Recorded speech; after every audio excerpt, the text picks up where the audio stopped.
Welcome back to the YouTube home for BamaOnLine.com. Travis Reier, senior analyst for BOL, alongside senior team reporter Charlie Potter on a Wednesday morning, February the 28th, 2024. Boy, March is right here, Charlie, and it should be an interesting one between Kalen DeBoer cranking up his first run through spring drills as the head football coach at the University of Alabama. And obviously, boy, basketball with Nate Oates and that men's team. Women's team at Alabama, I think, is going to qualify once again for an at-large bid to the women's NCAA tournament. So a lot of hoops, but definitely a lot of football too. Yeah, no doubt. We'll be out at practice this time next week, which is wild. We've been able to go to practice some in the postseason, but I don't think it's been since 2021 fall camp since we've been to practice in Tuscaloosa. So getting a few practices in this spring. We're going to hear from assistant coaches. It's a new day in Tuscaloosa. But yeah, it's just gearing up for a busy but exciting month of March because we'll have plenty of spring football coverage as one would expect. But, basketball is coming down to the wire for this SEC regular season championship. And, Alabama has an opportunity tonight at Ole Miss to win back-to-back 20-win seasons for the first time in over a decade. So, Nate Oates, even though I know he's pretty pissed about the Kentucky game. I think they have a good shot to bounce back tonight in Oxford. Yeah, at least Kentucky last night semi-legitimized that performance against Alabama from last Saturday afternoon at Rupp Arena. The Cats came from way back on the road to knock off Mississippi State. That was a fun game to watch last night. I think you had 3 SEC games last night that were decided by a total of 6 points. It's a great league, man. Fun league to watch. We'll get into some hoops coming up later in the show as we preview that critical matchup for Alabama in Oxford late night in a midweek affair with the Rebels. Hey, Charlie, also, we're going to do some pre-spring inventory where this Alabama football roster is concerned. I figured what better way to do that than with a draft. You and I will draft 11 players each. We'll do the offense today since you are such a gracious guest here on the show. You will get the first selection, and then we'll move through our picks. And it's kind of interesting because I think in some areas, you're probably going to have to look at some early enrollees. Certainly some of the transfers that came over are going to be in play as we make these selections. But offensive line, you're trying to fill some spots there with transfers and early enrollees, and then just kind of the anticipated impact that you're thinking for some of these guys. Yeah, no doubt. There are plenty of familiar faces, but there's some unknowns out there. I think this offense has the potential to be really good, but you got to see how some of these young guys and new guys develop and mesh. But I appreciate you giving me the number one pick. Do we want to start? I like this from James White before we do. Okay. He chimes in here in the comments. Will you guys make draft trades? James, man, do you want a writing credit for the program? Because I'm always looking for some help here. I like that idea. Maybe as we get through it and we go back and perhaps think about that based on needs that we're able to fill. But yeah, we'll go ahead and get this thing started, Charlie. And again, you're going to have that first pick. So quarterback, obviously, when you think about the NFL draft, so many of those guys are going to go in that top spot. But there are some areas where it's a little thin in terms of quality, or at least experienced quality on the offensive side of the ball. With all that out of the way, who's number one in our offensive player draft, Charlie? Yeah, I tried to make a big board just automatically who I thought of whenever I wanted to have a team of offensive players from this 2024 roster. And the first person came to mind, like as you mentioned it, there's some thin areas, but I don't think there's a better player at his position on the offensive side of the ball than Tyler Booker. I don't know that offensive guard usually garners the number one overall pick, but I do think when you look at this offense and what returns, again, Booker's going to be an All-American candidate going into the season. I think he has a good shot to be that after the season if he stays healthy. He's a guy too, depending on how the board shakes out. This is my team. I could theoretically move him to left tackle or right tackle if I needed him to. So that flexibility is good, but I got to go with T Book at number one. Positional versatility. I thought about it myself for the reasons you said. And then also looking at the returning offensive linemen as Yeah. far as experience goes, you're really talking about just a couple of guys: Tyler Booker, Jaden Roberts, Elijah Pritchett did play some last year. We saw Wilkin Formby, Miles McVay, Rock Montgomery, more in some mop up role situations. But once you get beyond Booker and Roberts, you probably start thinking about Parker Brailsford. And I'm tempted to maybe go with the Washington transfer there.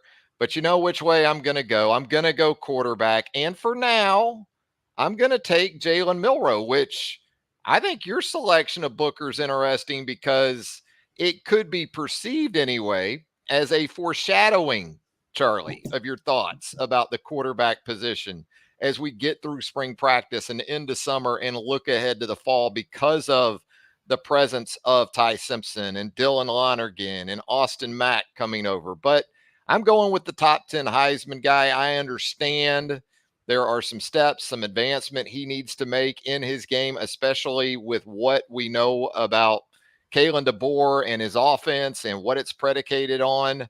But I'm still going Jalen with my first. No, I thought about it, and I thought about Jalen at the number one spot, but I almost kind of took a fantasy football approach with this and wait on the quarterback. Um, Ah, Now, granted, Travis, you could screw me over and take two quarterbacks, but I don't see that happening. So I was like, I'm just going to wait. I figured you would go quarterback early, and I think Jalen's the guy right now. I think he can benefit tremendously from being in this offense. But I do think Alabama has a very strong quarterback room overall. So I was going to let the pieces on the board kind of fall the way I thought they would. And for me, this is tough because I could go a multitude of ways. But when you look at just draft and need, I think the wide receiver position, while there's several guys that I would like to have on my team, you got to start to scoop them up. And I know he's a guy that you like. Go back to that position versatility. I think that's going to be kind of a theme here early for me.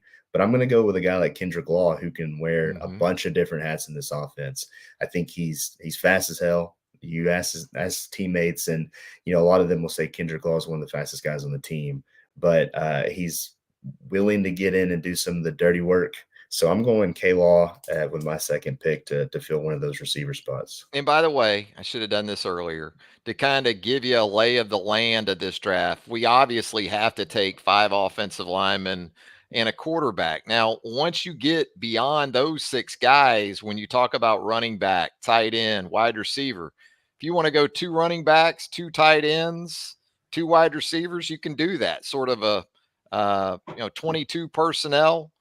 You want to go 13 personnel. You want to go 3 wide receivers, a tight end, and a running back, maybe a couple of tight ends and a running back for 12 personnel. You can do that as well. But yeah, foundational pieces between offensive line and quarterback is where we started. And then from there, I like the pick of Kendrick Law because even at the running back position, I could consider him an option in some situations in just about any offense out there. So I like the pick of K Law. He's going to be physical. It sounds like Jamarcus Shepard does put a lot of value into that. Jeremy Bernard expected to lend some of that as well coming over for Washington. With my second pick, though, I'm going Jaden Roberts. I'm going interior offensive lineman like you did with Tyler Booker. Also, maybe not to the extent that Tyler Booker could do it if it absolutely came down to it. But I think Jaden Roberts could kick out and play. He could play right tackle for you. Not sure Yeah. he's a left tackle, but I think he could do that. So I'm going with big number 77 at number 2 overall in my picks. I feel like I'm inside your head. I knew exactly what you were going to do 1, 2.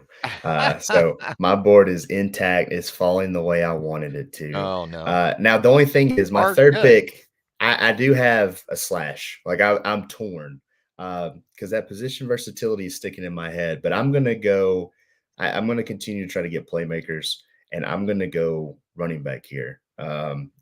Yeah, I guess this is still technically the first round. Maybe if you look at the picks, maybe it's early second. So if that's the case, it makes sense. But I'm going to go with Justice Haynes.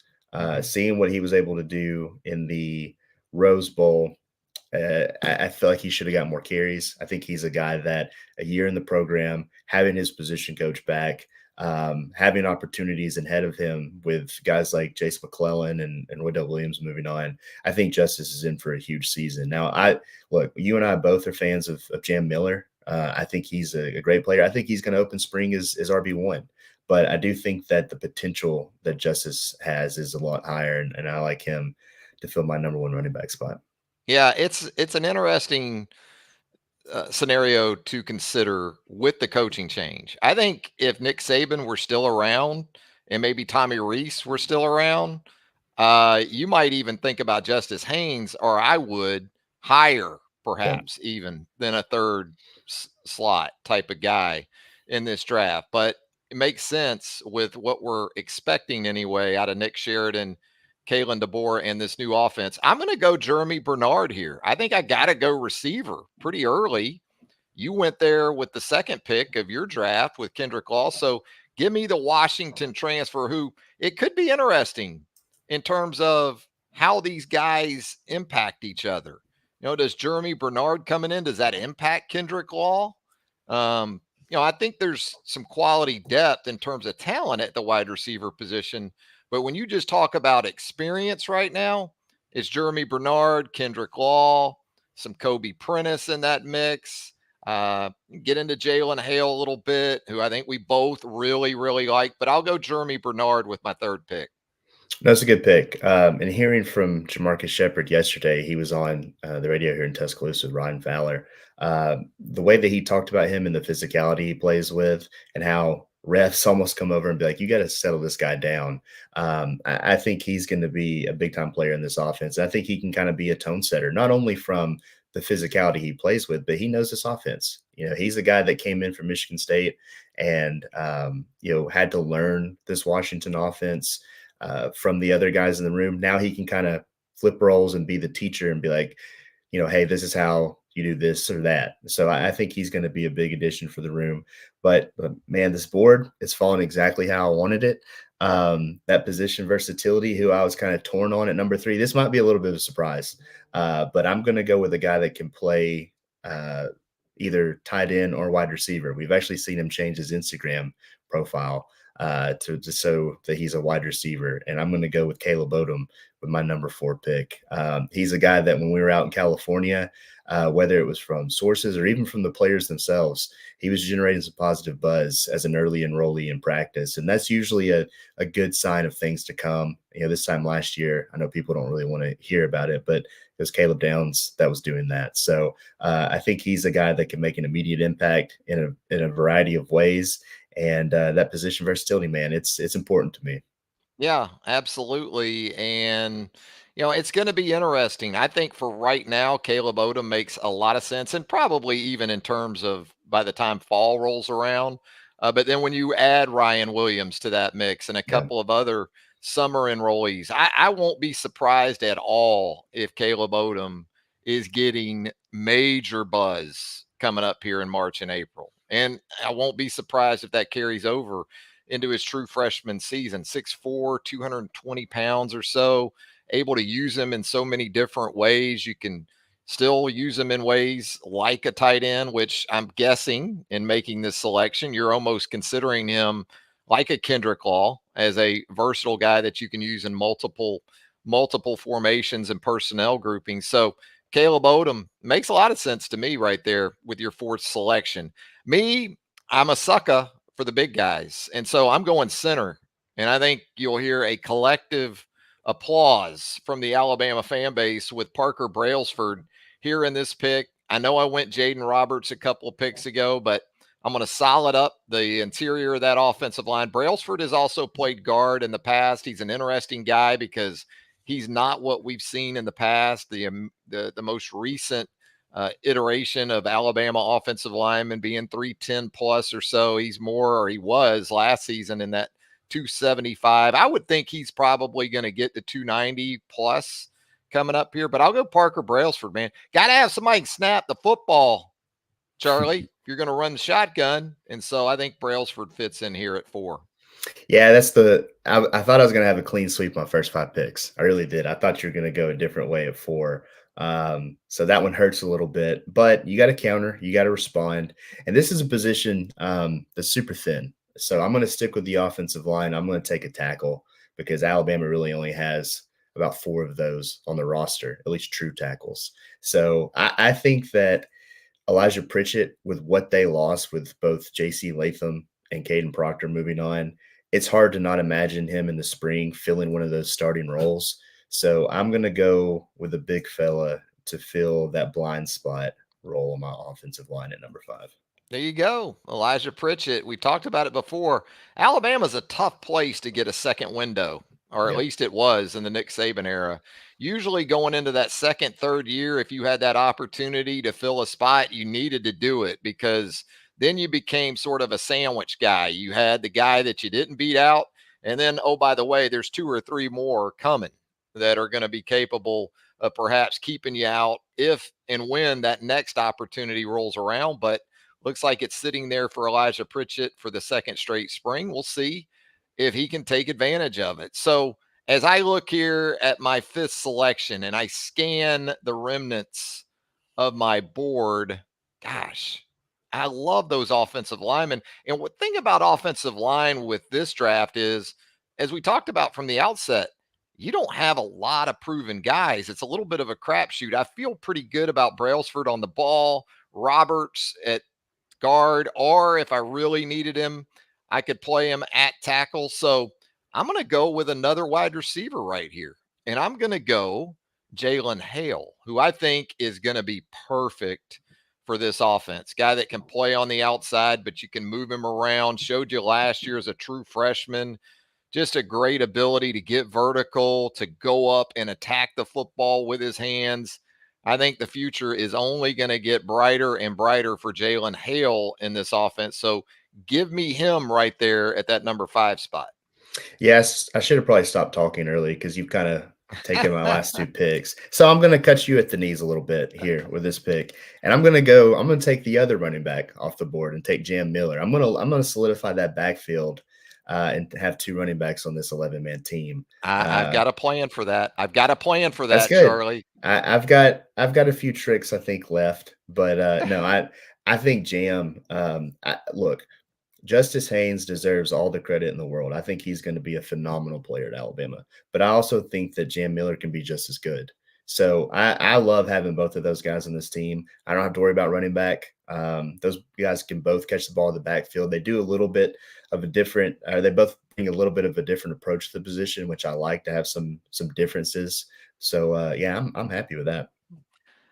He's just hogging up the running backs here, or so it seems. And so with that selection, I guess I better go running back here pretty soon, or I'm going to be without. Although I think you're full in all likelihood at the running back spot after taking both Justice Haynes and Jam Miller. Um, so I'm going to look back at the offensive line actually, and I got to start thinking tackle for sure here. And so when I think of that and I look at what's left, I'm thinking Miles McVay, Wilkin Formby. But what about Ola Salinen? He's a guy that I think could give you some of that versatility between guard. Maybe he's a tackle here moving forward. But you know what? Go ahead and give me Wilkin Formby, the second year player, one of our Jags from Northridge High School right there in Tuscaloosa, Alabama. I think he's going to fit nicely into this scheme at the tackle position. I feel pretty good about Wilkin Formby. And man, it's a big spring, Charlie, for all of these tackles because it almost seems like in some corners that it's a foregone conclusion that this staff is going to go to the portal for at least one tackle. But this is a great opportunity for a guy like Formby, for Miles McVay, Pritchett again with that second window to show that they're capable of holding things down. I'm going to go Wilkin Formby because I think he can be a left tackle in this offense. And then with Jaden Roberts already in my back pocket, you know, I can use him at guard, I can use him at tackle. I feel like I still have a little versatility there. No, I like that pick, and I wanted to get one of those younger tackles, but having Pritchett kind of fall to number 5, It kind of is what it is. So for me, I know you're scooping up the offensive linemen, but I'm going to try to solidify some of my skill positions.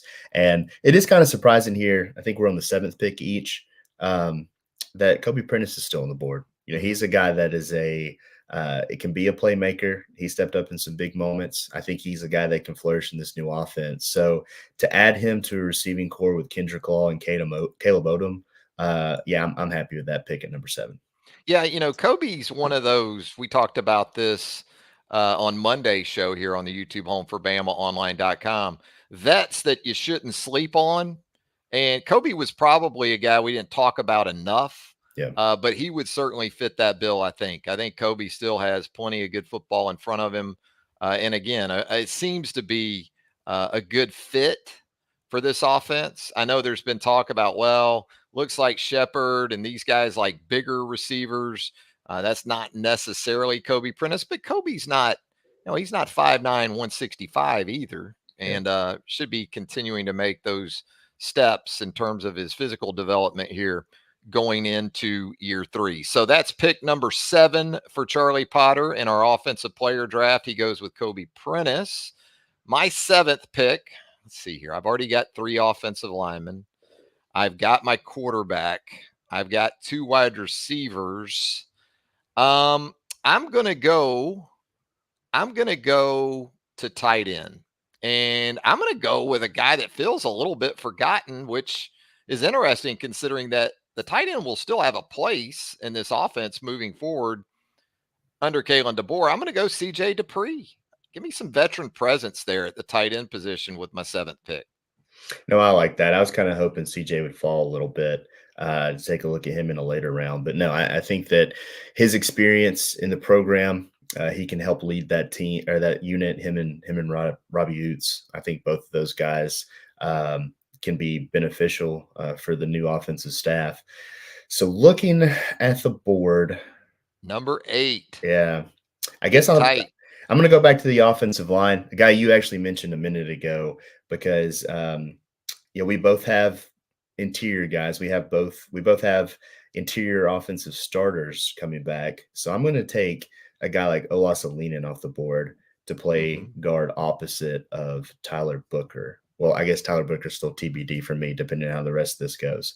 But no, I think Olas is a guy. He got some play this past year. All those young freshmen did, but he's someone that looks apart. I was interested to see what he would look like coming into the SEC. And I know he didn't play meaningful snaps this past season, but he didn't look out of place. I think that's big. And a year in the program, now having to learn from a new offensive line coach, we'll see what some of these young cats can do. But I think a guy like Olas is a guy that can help an offensive lineman in a pinch. There you go. OLs. I think they're going to start coming off the board here even more and more as we get later in the rounds, because I'm going to go OL right here too. Give me big Miles McVay. So if I can go Miles McVay at number 8, I feel like I can put him at the right tackle position. And then I can stick with Wilkin Formby at the left tackle. And then I still have on my interior Parker Brailsford and Jaden Roberts. I'm liking my OL right now because I'm probably bigger, no pun intended, on Miles McVay than some other folks are. So I think he's still got that potential. Now, in terms of system fit and the boxes that the previous offensive line coach and staff and really just the regime in general maybe liked, I'm not sure if he translates as seamlessly as maybe a Wilkin Formby does or a couple of these other guys. But I think Miles McVay, if he has a good run, I think that's always going to have been critical for him, regardless of coaching change. Miles McVay needed a good run through the offseason program. If that happens, then I think he can still be very much in play because I like this guy. I like the way he plays. And at the right tackle position, I feel like you can still enlist a mauler more than a total pass protector. So I like Miles McVay there at number 8. So I've got my 2 tackles. I got 2 interior guys. I'm cooking with gas, Charlie, on that offensive line. Your offensive line's good. I'm gonna stick with that too, because I think I'm going to be interested to see what these newcomers can do in the offensive line. You got 4 new guys coming in. You got a transferred in Bertrand. You've got Poe. You got Sanders. You got Ionata. But I like a guy like Casey Poe. I think that position versatility, going back to the pillar of this draft for me, is big. He's a guy that I think a lot of people look at as a center. I think he can be that anchor, that leader of the offensive line. But I think he can even play all 5 positions if needed. I think if in a pinch I needed him to play offensive tackle, he could. So I'm going to go with Casey Poe, take one of the youngsters off the board, just because I like that I can move him around to a bunch of different spots. Man, that's got some Barrett Jones feels to it. All that I just heard about Casey Poe, but I get it. I could absolutely see that being the case. Very coveted interior offensive lineman coming out of the state of Texas. And again, we alluded to this in the opening about the offensive line, perhaps including at least one of these early enrollees. And we see it there for Charlie with Casey Poe. I'm tempted to stay with the offensive line right here as I continue to scan the options because you know what I need? I need another interior type to go along with Jaden Roberts and Parker Brailsford. And I'm going to go ahead. I'm going to go ahead and do that right now. I'm going to take Rock Montgomery. See, you're kind of sleeping on my guy, Rock, because you took the early enrollee over the returning guy. Now, again, you're transitioning from a certain system, a certain preference from the previous regime. So that could come into play with Rock. But I think Rock, too, could give you some versatility, not at the tackle position, but if you need to work him in some, maybe at center, he can do that. So I'll take Rock Montgomery, number 9 of my selections, Charlie. No, I like Rock. I just think that I don't think Rock can play tackle, and that's what I Yeah, needed with Casey Poe in right. a pinch. So that's the thinking there. Yeah, for me, how many offensive linemen do I have? 1, 2, 3, 4. I need one more, and obviously need a quarterback. So I'm gonna go. I'm gonna play Casey Poe at right tackle, and I'm gonna plug and play James Brockermeyer center. There you go. That's where we're going. Yeah. That makes plenty of sense there with the veteran. You talk about program veterans that are, let's face it, being overlooked at this point of their time at the University of Alabama. But, uh, there are guys like Seth McLaughlin that saw the field at the center position. I know it didn't end well for Seth McLaughlin at UA, but he did make it happen at the center position. So I think there's some parallels that you could perhaps draw from that situation as well. So I've got my offensive line. My offensive line, I've got Jaden Roberts, I got Parker Brailsford, I got Wilkin Formby, I got Miles McVay, I got Rock Montgomery, I've got my quarterback, I've got a couple of wide receivers, I've got a tight end. Um, when I look at what's left of the tight end position, I consider Robbie Oots because he's played so much football, but I'm left to wonder again. And I think he's a better athlete, all around athlete, than what he gets credit for because of this sort of Humvee look that he has to him. He looks like a grader more than a playmaker. Danny Lewis, you could consider there at tight end. Ty Lockwood. What's interesting too, man, is all the coaching changes. When we talk about positionally, Brian Ellis coaching tight ends, Shepard with the wide receivers, uh, uh, Coach Cap with the offensive line. Um, Gosh, I want to stay with the wide receiver position here. I think, and with what's left, you've got some options that really just haven't played much. But you know what? I'm going Emmanuel Henderson. Give me Yep. E-Man. I'm not betting against speed, and he's got some length. He's got some versatility in how you can use him. He's not Kendrick Law yet, but he looked to be on a path similar to a Kendrick Law in terms of how he was going to eventually see the field on offense because he's a very good special teamer as well. So I'll go with that number 10 pick, Charlie. I'm going E-Man Henderson. That's a good pick. I had him on the board and someone that I was kind of eyeballing.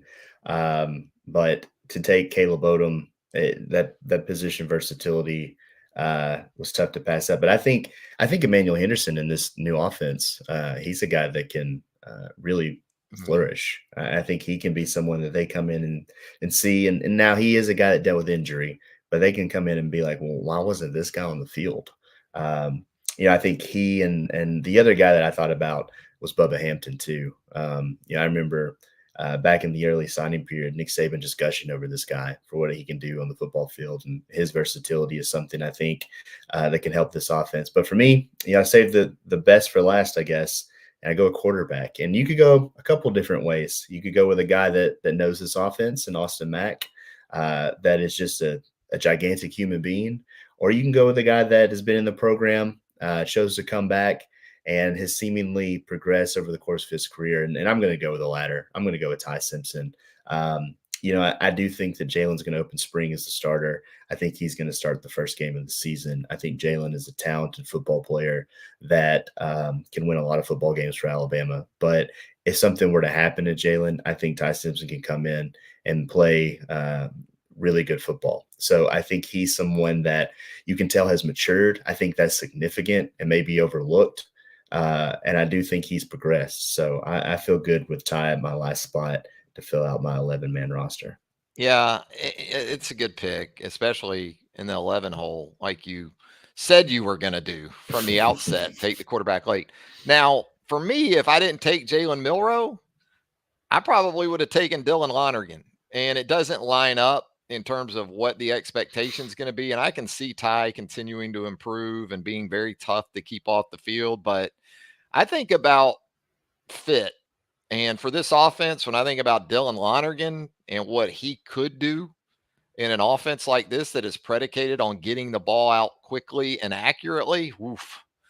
If this guy sticks around, and understanding Austin Mack was the chosen one in terms of the transfer portal, bringing him in, this staff likes Austin Mack because they had to know what they were going to be losing at the quarterback position in all Yeah. likelihood by bringing him along from Seattle. So, very intriguing prospect in Austin Mack. Dylan Lonergan, very, very good situation, as you've said, there in the quarterback room. Now, I don't have a running back to this point.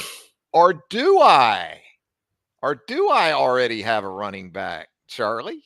And no, Tex Tighter here in the comments. Not sure if you saw this, man.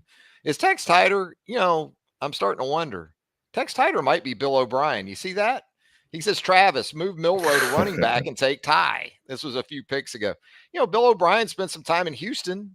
Maybe this is BOB tuned into the podcast this morning. But I could consider potentially Emmanuel Henderson if I wanted to play him at running back. He was previously one of the, if not the top running back prospect in the country coming out of high school. He was right there near the top. But I'm going to go on the assumption that Emmanuel's going to continue to play wide receiver. Makes total sense. So I will go Richard Young here with my 11th pick. And I did this sort of, especially after you took Jam Miller to go along with Justice Haynes. I just figured, he's going to be there at the very end of the draft. And also because what we saw last year from Washington was really only needed one running back. Dylan Johnson was the guy. Now, they got some contributions from a couple other guys, but Dylan Johnson was 250 plus carries. Dylan Johnson was 1,300 rushing yards. Now, am I saying Richard Young's ready to provide that type of production? I don't know. I think he's talented enough, he's gifted enough, and he does have a year in the program. So some of those things, some of those finer aspects of running back play, like pass protection, receiving, those type of things, I got to think he's benefited from that time under Rob Gillespie, who comes back with him as a part of this staff. So there you go. There's my 11th pick. I'm going to go Richard Young, the other running back in that room to go along with Justice Haynes and Jam Miller. Also, Daniel Hill as an early enrollee, going to be a part of spring drills. We had a comment here too about Cuevas, Josh Cuevas, I guess, the tight end transfer. Charlie, I don't know about you. I just wasn't all that jazzed about going too early or too in depth on the tight end position. Not that it won't have a place in this offense, but just for now anyway, kind of played it safe where the tight ends are concerned. Yeah. Theoretically, if you look at it, I didn't take a tight end. That's true. If you want to put Caleb Odom at wide receiver, but Yeah, it's TBD. That's also a very popular offseason question is how much is the tight end going to be involved? Can so and so play tight end? But I think that Nick Sheridan and that offense were able to do some good things with the tight end last year. I think they were a little bit more involved even than what Alabama did, and that's with Tommy Reese coming from a place at Notre Dame. Whenever he liked to use the tight end, so I think there's still a place for him. I wasn't going to pick two though. Whenever I kind of broke it down and chose Odom early, just because for me with taking two running backs, because I like what you said there at the end about Richard Young and really only needing one with how this offense has looked in the past. Um, you need as many playmakers on the outside as you can get, and I kind of shot myself in the foot a little bit from that regard. But I think that these two running backs also can make up for it in the passing game. So I think yes, the wide receiver position is going to be at a premium just in terms of targets in this offense. But I do think that tight ends and running backs can be involved as well. And I'm interested to see in the spring just how much those guys are used and what guys are filling those roles.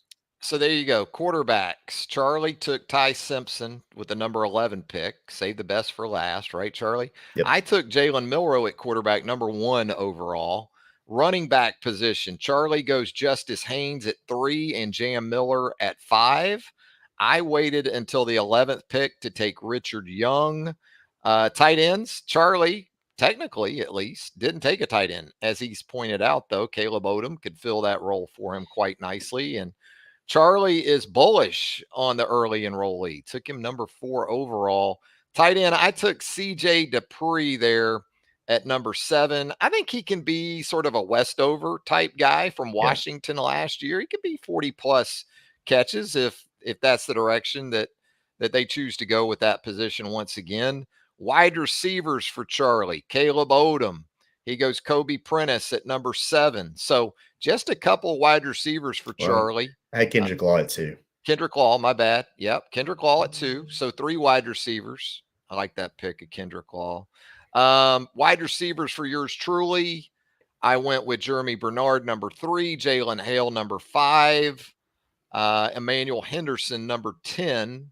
And then the offensive line for both of us. Tyler Booker, the number 1 overall pick in the offensive player draft today. Charlie goes with the third-year player there. He also selects Elijah Pritchett at the tackle position there at 5. He goes Olas Alinen at 8. He goes Casey Poe, the early enrollee, at 9. And then James Brockermeyer at number 10. Offensive lineman for myself, I went Jaden Roberts at 2. I went Parker Brailsford at 4. I went Wilkin Formby at 6. I went Miles McVay at 8 and Rock Montgomery at 9. So there you go, Charlie. There's your draft. I'll put these on the round table. I'll post these picks in the thread for the show there on the round table. We'll let everybody else hash it out. Okay. Draft day grades. So we'll see how that works out. But something else that needs to work out is that Alabama men's basketball team defense. And I think it's safe to say at this point, when you look at the 4 remaining games on the regular season schedule for Nate Oates' team, Charlie, this is a must win. Now, could you lose this game and theoretically still win the SEC? Yeah, if you win the next 3 in all likelihood, or at least beat Tennessee and then split from Arkansas and Florida, I guess there's some scenarios where you could still make this work. But going into this game, Charlie, does it feel like a must win to you? It does. And, look, Alabama's bounced back pretty well after some of these losses in SEC play, especially disappointing losses or lopsided losses. But it's a game on the road against an Ole Miss team late at night. It kind of is a test your medal game for Alabama. If they can respond the right way, I think it sets up nicely for the final 3 games of the season. And 2 of those are going to be tough ones with that matchup against Tennessee at home and that road trip to Florida next week. But this is an Ole Miss team that's a little pesky. Yeah, I think they're second in the SEC in steals. So as much as defense is going to be a point of emphasis for Alabama, it has been all season long. It kind of just Alabama is what it is. They're going to be up and down. There's going to be some positive showings, and they're going to have. I don't know if they'll have a Kentucky game, but I will say this: Kentucky also shot the shit out of the ball in that Yeah, game. Like you have a crazy, guy and man. Justin Edwards go 10 for 10 from the field, 4 for 4 from the floor or from three. You have all 5 guys in double figures shooting above 50%. That just doesn't happen. Now, Nate wasn't happy with the turnovers. I think they had 16, which led to 29 points for Kentucky. I think they logged the Cats at 16 transition points. So that's 45 points right there before you even get in your half court defense. So I get why he's upset. I think he's even more miffed about the turnovers consistently being an issue. And that can't happen tonight at Ole Miss because, again, they're a team that that likes to turn the ball over. They have, I think, 3 of the top 12 guys in the SEC in terms of steals per game. So it's not just defense that Nate's going to be preaching tonight, but it is. I agree. I think it's a must-win game because you got to take care of your home games. The game on Saturday is going to be tough. So this one you got to get out of the way if you want to keep in that race for the SEC regular season title. Yeah, Ole Miss not exactly prolific on the offensive end. So even if this is a game where Ole Miss is in the 60s, maybe climbs into the low 70s, I don't know how much you're going to take from it in terms of Alabama's defensive effort. I do know this is one of the reasons why you have to stay old in college basketball. It's games like tonight when you're coming off an embarrassing blowout loss at Kentucky. And as you said, give Kentucky credit. I mean, Edwards, Kentucky fans don't want to hear it, but that was like his Christian Laettner game that Christian Laettner had against Kentucky, what, 30 plus years ago now? Yep. Jeez, that's just doesn't seem possible. But yeah, it's this type of game that you sort of take some solace in feeling like this is why you go to the portal too, in part, not just because of statistical production that you need to implement into your team, but you've got guys that should be able to handle this situation and respond in a way that they need to. And what about Latrell Wrightsell, Charlie? Hearing Nate yesterday, I didn't walk away from that with the warm and fuzzies in terms of Wrightsell's availability. No, he sounded more positive on Hey Coach on Monday night, kind of talking about how Latrell is expected to get back into some live stuff at Tuesday's practice. But then after Tuesday's practice, it wasn't as positive. Now, granted, Nate keeps that stuff close to his chest. He's going to wait until closer to tip off to let that out or to let that get out. And, we'll see. I think if anything, if it's still up in the air, you don't play him, you save him for Tennessee because Alabama was able to beat Florida at home without Latrell. Now you need guys like Sam Walters to step up. You need the ball to fall just from a shooting standpoint because Latrell has just been so consistent as a shooter. He's been lethal. But we'll have a better understanding kind of closer to tip off, and it's one of those late night tips, 8 p.m. tips, so it'll be later in the evening. Yeah, a couple of those coming up for Alabama in the midweek. Got another one on a short week or a short turnaround next Tuesday night in Gainesville. Is going to be late after coming off a primetime tip Saturday night in what is expected to be an absolute Donnybrook with Tennessee. Boy, you talk about a stretch here. And, you talk about Sam Walters is as good as he looked against Florida. He looked a little sped up in that environment up in Lexington. Really, just never seemed to find his footing. It seemed like against Kentucky. Here's to a bounce back for the freshman who has done some really nice things this season for Alabama. It's also interesting too because apparently Alan Flanagan for Ole Miss is eligible to suit up for the Rebels, despite being ejected for throwing an elbow to the head of South Carolina's Zachary Davis and the Rebels lost to the Gamecocks last weekend. That looked pretty egregious to me. Now, I didn't see all of the lead up to it, and maybe that's what I'm missing here. Yeah. Maybe there was some stuff from Davis that led to more of a retaliatory, but usually if you go elbow to the head intentionally, Mo Wagi, for example, his situation against Kentucky suspended. You surprised by that, Charlie? Flanagan being available, it appears? Very much so. Just because of the way that the SEC worded its release or its announcement of Mo Wage's suspension, because it was just the committing a fighting act on the court. And that is very blatantly a fighting act. So yeah, I was shocked. I know, listening to you guys earlier this week, Tim was convinced it was going to happen, if not more games. Yeah. So to see none, is kind of surprising. And it's, the SEC is going to make its decisions. It's also kind of a shame that Ole Miss didn't do anything either, because Nate Oates was kind of adamant that if the SEC hadn't stepped in with Mo Wage, they were going to do something. Alabama was. So I guess Chris Beard hangs his hat on that toughness, and that's maybe what he likes. Yeah, that was something that raised a few eyebrows, at least to this point. Maybe it's something that Ole Miss is keeping internal, and that will actually be the case. But Yeah, Ole Miss sitting there at 19-8 overall and 6-8 in the league. They need some W's right now when you yeah, start talking about postseason play. And boy, what a Wednesday night we have too around the league. Florida trying to maintain contact to the league lead in the standings, going to host Missouri oof, in an earlier tip off. And then you get Auburn at Tennessee. yeah, That's a 6 Central tip before you get Alabama and Ole Miss at 8 Eastern on ESPN2. Even South Carolina at Texas A&M has ramifications on the league race. So a lot to digest coming up tonight in Southeastern Conference basketball action. Well, Charlie, I think that's just about going to do it for us here on a Wednesday. Thanks for taking the time. Had a lot of fun with the draft. And again, really, really excited about this upcoming month. yeah. It should be a lot of fun. This was a lot of fun. It also kind of gets you prepped for spring practice, Yeah. because you kind of been in basketball mode. It seems like California was 40 years ago at this point.